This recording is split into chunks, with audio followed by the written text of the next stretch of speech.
बिस्मिल्लाहिर्रहमानिर्रहीम। अस्सलाम वालेकुम नाज़रीन कराम, मैं हूं मखदूम शहाबुद्दीन और आप देख रहे हैं मेरा फेसबुक और यूट्यूब चैनल। उम्मीद करता हूं आप सब लोग बखैर व आफियत होंगे और जहां भी होंगे अपने अहले खाना समेत खुश भी होंगे और महफूज भी। नाज़रीन कराम, ऑडियो लीक्स पर एक कमीशन बना। इस कमीशन ने अपनी कार्रवाई का आगाज़ कर दिया है और सबके तोते उड़ चुके हैं क्योंकि अदलिया तकसीम हो चुकी है। Chief justice of Pakistan justice Umar Ata Bandial की सास को अब तलब किया जाएगा, नोटिस दिया जाएगा। लेकिन इस सब के अंदर इमरान खान ने ऐन मौके पर, जिसे कहते हैं ना कि नहले पर दहला, इमरान खान ने एक ऐसा मूव किया है और एक ऐसा पत्ता फेंका है जो शायद इस कमीशन के लिए इतना कोई ज़्यादा खुशाइंद ना हो। जबकि दूसरी जानिब निगरान हुकूमत जो है इस वक्त पंजाब में भी है, खैबर पख्तूनख्वा में भी है। निगरान हुकूमत जो है उसे खुदा हाफिज करने के लिए इमरान खान ने चुपके से गेम डाली है। इसके अलावा और भी कुछ डेवलपमेंट्स हैं, वो डेवलपमेंट्स और पॉलिटिकल हैपनिंग्स जो हैं वो आपके सामने रखनी है। सबसे पहले नाज़रीन कराम, मैं आपको ये बता दूं कि पंजाब में इंतखाबात कराने के फैसले के खिलाफ इलेक्शन कमीशन की नज़र-ए-सानी दरख्वास्त में निगरान पंजाब हुकूमत और वफाकी हुकूमत ने सुप्रीम कोर्ट में अपना जवाब जमा करवा दिया है। वफाकी हुकूमत ने पंजाब में 14 मई को इंतखाबात के फैसले पर नज़र-ए-सानी की इस्तदा कर दी है। यानी इलेक्शन कमीशन ने ऑलरेडी कहा हुआ है कि 14 मई को जो आपने इलेक्शन करवाने थे उस फैसले पर नजरसानी करें। और अब ये वफाकी हुकूमत ने भी अपना जो जवाब जमा करवाया है, कल समाअत होनी है, उससे पहले इन्होंने भी नजरसानी की यहाँ पे दरख्वास्त कर दी है। वफाकी हुकूमत ने अपने जवाब में कहा है कि आज़ादाना और शफाफ इंतखाबात करवाने की आईनी जिम्मेदारी इलेक्शन कमीशन की है। सुप्रीम कोर्ट ने खुद तारीख देकर इलेक्शन कमीशन के इख्तियार को गैर मुअस्सर कर दिया। पंजाब में इलेक्शन पहले हुए तो कौमी असम्बली के इंतखाबात मुतासर होने का अंदेशा है। वफाकी हुकूमत का कहना है कि पंजाब सबसे ज्यादा नशिस्तें रखने वाला सूबा है। पंजाब में जीत से यह तयन होता है कि मरकज में हुकूमत कौन करेगा। पंजाब में इंतखाबात कौमी असम्बली के साथ एक ही वक्त में होने चाहिए। सुप्रीम कोर्ट अपने 4 अप्रैल के फैसले पर नजर-ए-सानी करे। सुप्रीम कोर्ट ने पंजाब में इख्तियारात की तारीख देकर इलेक्शन कमीशन के इख्तियारात को इस्तेमाल किया। दूसरी जानिब निगरान हुकूमत जो है, पंजाब की निगरान हुकूमत जो है, उसने भी 14 मई को इंतखाबात के हवाले से अपना जवाब सुप्रीम कोर्ट में जमा करवाया है। और पंजाब में 14 मई के इंतखाबात से मुतल्लिक केस में चीफ सेक्रेटरी पंजाब की जानिब से सुप्रीम कोर्ट में जवाब जमा करवाया गया और इन्होंने भी वही मौक़िफ़ अपनाया है। वैसे ये निगरान हुकूमतों का काम नहीं होता। आप होते कौन है, निगरान हुकूमत होती कौन है इस तरह की बात करने वाली कि सुप्रीम कोर्ट का इख्तियार है या नहीं, और एक पॉलिटिकल स्टेक होल्डर बन के इस तरह की बात करना। वैसे तो इलेक्शन कमीशन का भी ये काम नहीं है, लेकिन चले हमारे मुल्क में सब चलता है। तो जी, इन्होंने सेक्रेटरी पंजाब की जानिब से सुप्रीम कोर्ट में जवाब जमा करवाया है और इसमें कहा गया है कि इलेक्शन की तारीख देने का इख्तियार सुप्रीम कोर्ट का नहीं है। निगरान पंजाब हुकूमत ने सूबे में फौरी इंतखाबात की मुखालफत कर दी है। यानी सूबे में फौरी इंतखाबात नहीं होने चाहिए, तो आप करवाने क्या आए हैं? आप 90 दिन के लिए यहाँ पे करने क्या आए हैं? आपका तो आईनी मैंडेट ही खत्म हो चुका। उस पर मैं आता हूँ कि इनके साथ अब क्या होगा। इन्होंने कहा है कि इलेक्शन की तारीख देने का इख्तियार रियासत के दीगर इदारों को है। 14 मई के इलेक्शन की तारीख देकर इख्तियारात की आईनी तकसीम की खिलाफ वर्जी हुई। अब ये निगरान हुकूमत कह रही है। आर्टिकल 218 के तहत साफ शफाफ इलेक्शन कराना इलेक्शन कमीशन का इख्तियार है। इख्तियारात की तकसीम के पेश नज़र सुप्रीम कोर्ट ने खैबर पख्तूनख्वा में इलेक्शन की तारीख नहीं दी। निगरान हुकूमत पंजाब की जो है उसका केपी में क्या काम?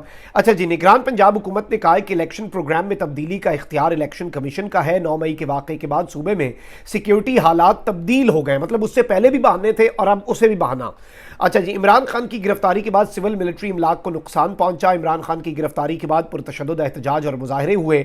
मुजाहरों में 162 पुलिस एहलकार जख्मी, 97 पुलिस गाड़ियों को जलाया गया।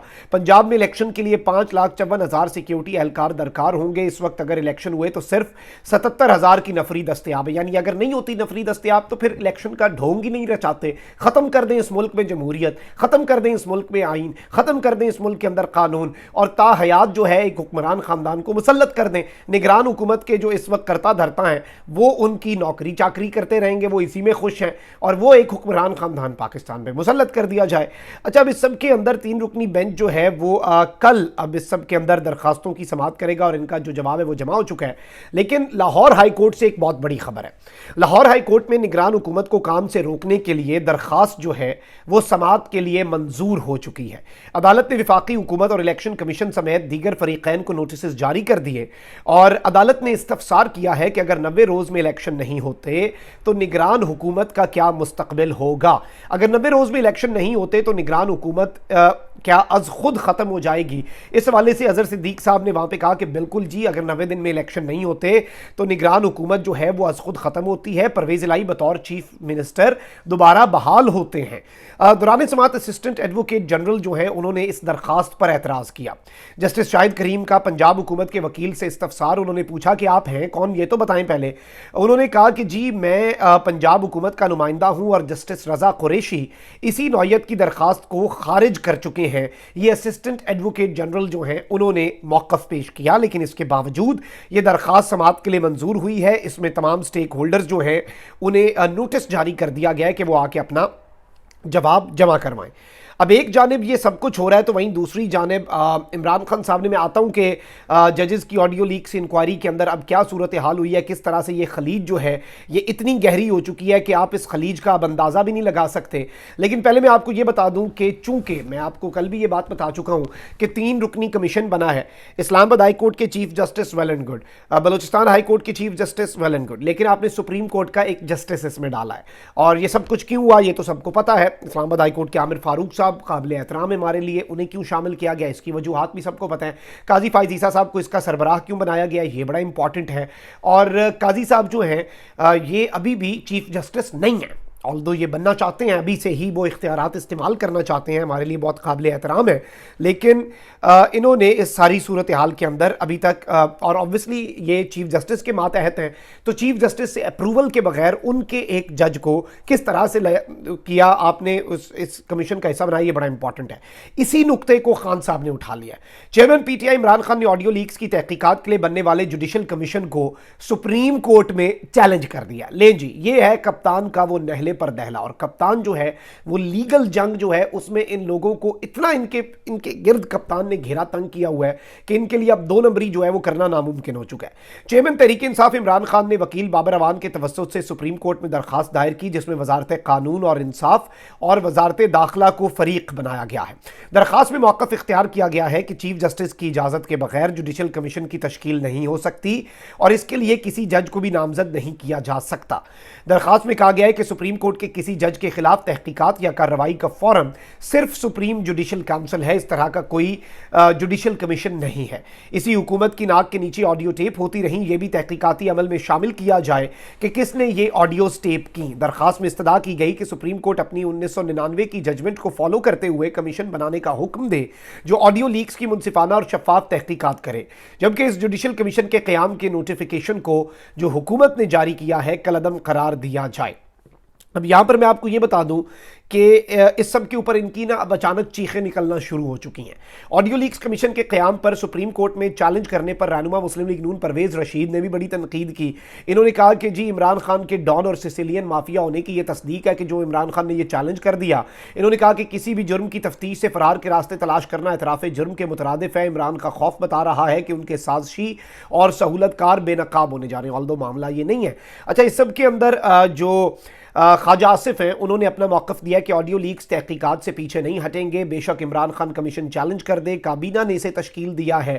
انہوں نے اس سب کے اندر کہا کہ کوئی ایسی بات نہیں جسے چیلنج کیا جا سکے، آڈیو لیکس کا سلسلہ چل رہا ہے، ممکن ہے آئندہ بھی ایسا ہو۔ ان آڈیوز میں جو چیزیں سامنے آئیں ان میں ثابت ہونا چاہیے کتنی حقیقت ہے۔ آڈیو لیکس میں بہت عام شخصیات، ذمہ داروں اور عہدیداروں کی گفتگو ہے، اور اگر اصل چہرہ عوام کے سامنے آ جائے تو اچھا ہوگا۔ یہ عمران خان کی اپنی رائے ہے کہ اجازت کے بغیر کمیشن نہیں بن سکتا۔ مسرت چیمہ سے جو بندہ بات کر رہا تھا ہو سکتا ہے کہ اس سے مشورہ لیا ہو، یعنی یہ جو چیزیں کر رہے ہیں جو ان کے کہنے کا مقصد ہے۔ اب ذرا آ جاتے ہیں کہ جی صورتحال کیا ہوئی ہے۔ پاکستان کی اعلیٰ عدلیہ کے ججوں اور ان سے رابطے میں رہنے والے وکلاء کی مبینہ آڈیو لیکس کی تحقیقات کرنے والے کمیشن نے اپنے پہلے اجلاس میں ہی کئی اہم فیصلے کر لیے ہیں، اور آج جسٹس قاضی فائز عیسیٰ کی زیر صدارت جوڈیشل کمیشن کے پہلے اجلاس میں فیصلہ کیا گیا کہ تمام مبینہ آڈیوز کھلی عدالت میں چلائی جائیں گی، جس کے لیے آڈیوز اور ان کا ٹرانسکرپٹ جو ہے وہ طلب کر لیا گیا ہے۔ کمیشن نے مبینہ آڈیوز میں 2 طرفہ گفتگو کرنے والے تمام افراد کو بطور گواہ طلب کرنے کا اندیہ بھی دے دیا ہے۔ ان افراد میں سابق چیف جسٹس ثاقب نثار اور ان کے بیٹے سمیت تمام مبینہ آڈیوز میں آوازوں کے حامل شخصیات ہیں۔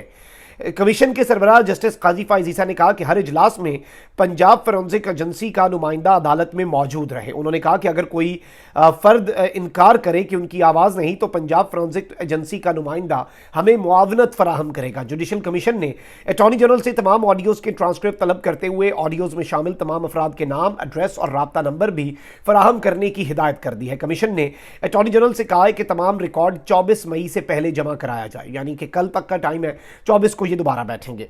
इजलास के दौरान अटॉर्नी जनरल ने कमीशन का नोटिफिकेशन और टर्म्स ऑफ रेफरेंस यानी इख्तियारात पढ़कर सुनाए। जुडिशल कमीशन ने अपना सेक्रेटेरिएट सुप्रीम कोर्ट में कायम कर लिया है, यानी ये जुडिशल कमीशन सुप्रीम कोर्ट में बैठेगा। ये कोई भी जगह इसके लिए तायुन हो सकती है। और अटॉर्नी जनरल से एक मोबाइल और सिम भी कमीशन की कार्रवाई के लिए फराहम करने का कहा है, जिस पर मुतलका अफराद कमीशन के फोकल पर्सन से राब्ता कर सकेंगे। जस्टिस काजी फाइज ईसा ने कहा कि सुप्रीम कोर्ट के सीनियर तरीन जज होने की वजह से मेरी कुछ आईनी फराइज भी हैं, मैं सुप्रीम जुडिशल काउंसिल का मेंबर भी हूं। इन्होंने कहा कि इस जुडिशल कमीशन में पेश होने वाला कोई भी मुल्जिम नहीं, हम पर भारी जिम्मेदारी है, तमाम पेश होने वालों को एहतराम तो दिया जाएगा। उन्होंने कहा कि चाहते हैं कि जल्द कमीशन अपनी कार्रवाई मुकम्मल करे। अटॉर्नी जनरल मंसूर उस्मान अवान ने कहा कि यह कमीशन इंक्वायरी एक्ट 2016 के तहत तश्कील दिया गया है। ऑडियो लीक्स जुडिशल कमीशन ने कार्रवाई पब्लिक करने का ऐलान करते हुए कहा कि अगर कोई हसास मामला सामने आया तो इन कैमरा कार्रवाई की दरखास्त का जायजा लेंगे।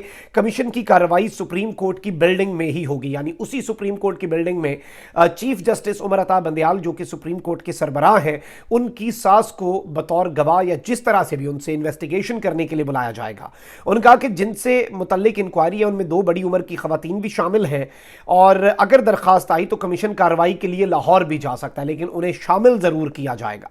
जस्टिस काजी फाइज ईसा ने अटॉर्नी जनरल को हिदायत की कि जुडिशल कमीशन के लिए फराहम करदा फोन नंबर पब्लिक कर दिया जाए। जुडिशल कमीशन ने मुबैना ऑडियोज की गुफ्तगू करने वाले तमाम अफराद को नोटिस जारी कर दिए गए हैं, यानी जो नोटिस है वो चीफ जस्टिस की सास से लेकर साकिब निसार उनके बेटे सबको जारी होगा। पहले इजलास के हुक्मनामे में लिखा गया है कि नोटिस वफाकी हुकूमत मुकर्रर करदा अफसर या कुरियर के जरिए भेजे जाएं और जिस शख्स को नोटिस भेजा जाए उसके नोटिस वसूली की तस्वीर भी उतारी जाए कि वो नोटिस वसूल कर रहा है, उसकी पिक्चर बना के में दिया जाए, इतना इंश्योर किया जा रहा है। अब ये पिक्चर क्यों हासिल की जा रही है, इसकी क्या वजह है कि साकिब निसार साहब को जब ये नोटिस पकड़ाया जाएगा तो उनकी तस्वीर, चीफ जस्टिस की सास को जब ये नोटिस दिया जाएगा तो उनकी तस्वीर, नोटिस एक से ज्यादा बार जारी किया जाए, बार बार नोटिस भेजने के बावजूद वसूल करने वाले अफराद के घर के बाहर नोटिस जो है उसे चिस्मा किया जाए और उसकी तस्वीर बनाई जाए। और इस सब के अंदर मैं आपको ये बता दूं कि मौजूदा हुकूमत जो है इस सब के साथ ही अदलिया को तकसीम करने में कामयाब हो चुकी है। और अजहर सिद्दीक साहब का इस पर यह कहना है, वो सीनियर लॉयर है, कि जुडिशल कमीशन ने गैर आइनी कार्रवाई हुकूमत को खुश करने के लिए शुरू कर दी है। और जुडिशल कमीशन के मेंबरान को उनका कहना है कि बज़ाहिर ना तो आइन की समझ है और ना ही रिवायात की पासदारी, कानून की गलत तशरीह कर रहे हैं। और जस्टिस काजी फाइज ईसा ने ऑडियो लीक्स का सोर्स नजरअंदाज करके जुडिशल कमीशन की हतमी राय पहले ही वाज़ेह कर दी है, यानी वो इसके सोर्स के ऊपर तमाम इदारों को भी नोटिस कर सकते थे कि आप आएँ और देखें और किस तरह के मामलात हैं इस चीज़ को भी समझें। तो ये इस वक्त एक बड़ा अहम नुक्ता था जो आपके सामने रखना बहुत ज़रूरी था। कमेंट सेक्शन में राय का इजहार ज़रूर करें। अपना बहुत ख्याल रखें। अल्लाह निगहबान। पाकिस्तान।